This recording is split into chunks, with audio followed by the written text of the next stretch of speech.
गुंतवणुकीतल्या 5 मोठ्या चुका.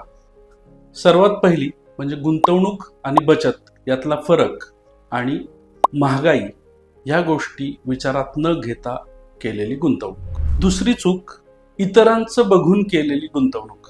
मित्रांनो, लक्षात घ्या, प्रत्येकाची गरज, गोलचा कालावधी आणि रिस्क किंवा जोखीम घ्यायची क्षमता ही वेगवेगळी असते. तिसरी चूक म्हणजे आर्थिक उद्दिष्ट न ठरवता केलेली गुंतवणूक. अशी गुंतवणूक भरकटायची किंवा आधीच काढून घेतली जायची शक्यता खूप मोठी असते. चौथी सर्वात मोठी चूक म्हणजे एकाच ॲसेट क्लासमध्ये गुंतवणूक करणे.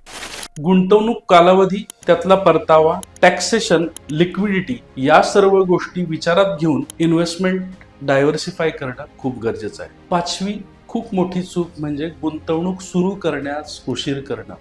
नवीनच कमाई सुरू झालेल्या लोकांना असं वाटतं की आता इन्व्हेस्टमेंट करायची गरज आहे, पण लक्षात घ्या, पहिल्या कमाईपासून गुंतवणूक करणं फार गरजेचं आहे. स्मार्ट गुंतवणूक करा आणि आर्थिक स्थैर्य मिळवा. आपल्या गुंतवणुकीचा रिव्ह्यू करायचा आहे, कमेंट करा रिव्ह्यू.